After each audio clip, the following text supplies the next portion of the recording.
सोलापूर मधल्या माळशिरस विधानसभा मतदारसंघातील मार्कडवाडी हे गाव गेले 2 दिवस झाले मोठ्या प्रमाणात चर्चेत आहे। त्याचं कारण म्हणजेच या गावातील गावकऱ्यांनी ईव्हीएमवर संशय घेत ईव्हीएममध्ये घोळ झाल्याचा आरोप करत बॅलेट पेपरवर निवडणुका घेण्याचा निर्णय घेतला होता। आणि आज तो दिवस होता ज्या दिवशी या गावामध्ये बॅलेट पेपरवर मतदान प्रक्रिया पार पडणार होती। पण ऐन मतदान प्रक्रियेच्या वेळी असं काय घडलं, असं काय झालं की या गावातील ग्रामस्थांनी मतदान प्रक्रियेतून माघार घेतली, या गावातील गावकऱ्यांनी मतदान प्रक्रिया थांबवली। एकूणच मार्कडवाडी या गावामध्ये सकाळपासून कुठल्या नाट्यमय घडामोडी घडल्या हेच सगळं जाणून घेणार आहोत या व्हिडिओच्या माध्यमातून। नमस्कार, मी पूजा, तुम्ही पाहताय मुंबई तक। सगळ्यात पहिल्यांदा आपण माळशिरस या विधानसभा मतदारसंघाबद्दल बोलूयात, कारण या विधानसभा मतदारसंघामध्ये जे मार्कडवाडी गाव आहे या गावातील गावकऱ्यांनी असा आरोप केला होता की ईव्हीएम मध्ये घोळ झालेला आहे, कारण उत्तम जानकर यांना जे लीड मिळालेलं आहे ते फार कमी आहे। आता या माळशिरस विधानसभा मतदारसंघामध्ये शरद पवार गटाचे उत्तम जानकर विरुद्ध भाजपचे राम सातपुते अशी लढत आपल्याला पाहायला मिळाली होती आणि उत्तम जानकरांना एकूण मिळालेली मतं ही 1,21,713 इतकी होती, तर राम सातपुते यांना मिळालेली मतं ही 1,08,566 इतकी होती। आता उत्तम जानकर हे फक्त 13,147 मतांच्या लीडने निवडून आलेले आहेत आणि एकूणच या सगळ्यांवर जो आरोप होतोय तो असा होतोय की राम सातपुते यांची जी मतं आहेत ती इतकी कशी काय वाढली। उत्तम जानकरांचं लीड हे फार कमी आहे। उत्तम जानकर 1.5 ते 1.5 लाखांच्या लीडने विजयी होतील असं सुरुवातीपासूनच जानकर असतील किंवा मोहिते पाटील होते हे सांगत होते। आता यानंतर आपण येऊयात मार्कडवाडी या गावाबद्दल। आता या गावामध्ये एकूण मतदार किती आहे आणि कुणाला किती मतदान झालेलं आहे आणि आरोप काय होत आहे हे सगळं आपण सुरुवातीपासून जाणून घेऊयात। आता एकूणच जर आपण बघितलं तर या गावामधले टोटल वोटर्स जे आहेत, टोटल मतदार जे आहेत ते 2,400 आहेत आणि यापैकी 843 जी मतं आहेत उत्तम जानकरांना मिळाली, 1,003 मतं ही राम सातपुतेंना मिळाली। आता इथले जे गावकरी आहे त्यांचा आरोप काय आहे तर त्यांचं असं म्हणणं आहे की आम्ही सगळ्यांनी जी मतदान केलं होतं, आम्ही सगळ्यांनी जी मतं दिली होती ती उत्तम जानकरांना दिली होती। राम सातपुतेंना 100 ते 150 इतकी मतं मिळायला हवी होती, ती इतकी जास्त कशी काय वाढली। ईव्हीएम मध्ये मोठ्या प्रमाणामध्ये घोळ झालेला आहे असा आरोप इथल्या गावकऱ्यांनी केला, उत्तम जानकरांनी केला आणि आम्ही बॅलेट पेपरवर निवडणुका लढवू असं त्यांनी म्हटलेलं आहे।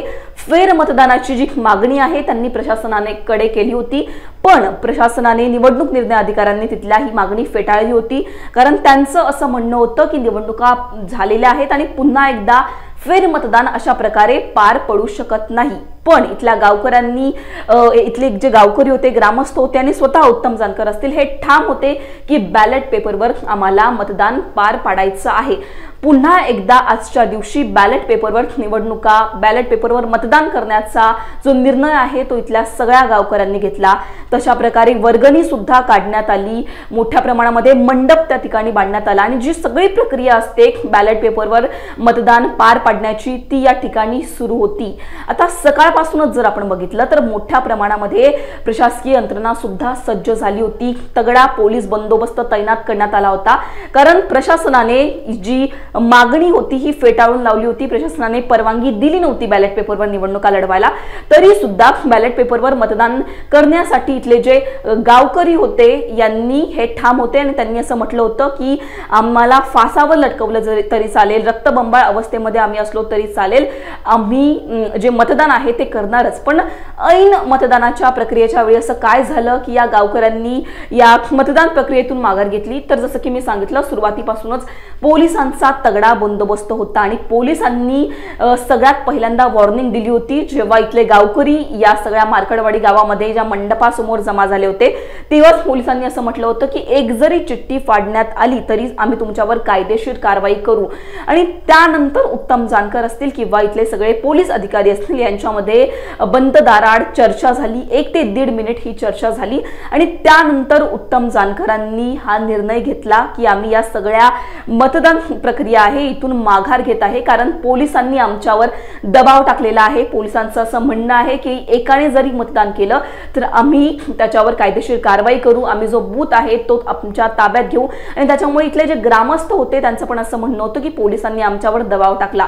पण यानंतर उत्तम जानकरांनी असं म्हटलं की ही जरी मी या निवडणुकीतून जरी मी या मतदान प्रक्रियेतून माघार घेत आहे तरी सुद्धा जी पुढची लढाई आहे ती मी सुरू ठेवणारच आहे। मी कोर्टामध्ये जाणार आहे, मी कायदेशीर कारवाई करणार आहे आणि पुढच्या 8 दिवसांमध्ये माझ्याकडे पुरावे आहेत आणि पुराव्यानिशी मी एक भूमिका मांडणार आहे। मी जे प्रांत कार्यालय आहे तिथे सुद्धा मोर्चा काढून पुढची भूमिका घेणार आहे असं उत्तम जानकरांनी म्हटलेलं आहे। आता एकूणच 2 दिवसापासून मार्कडवाडी हे गाव चर्चेत होतं, कारण एक वेगळी मागणी इथल्या ग्रामस्थांनी केली होती, ती म्हणजे बॅलेट पेपरवर निवडणुका लढवण्याची।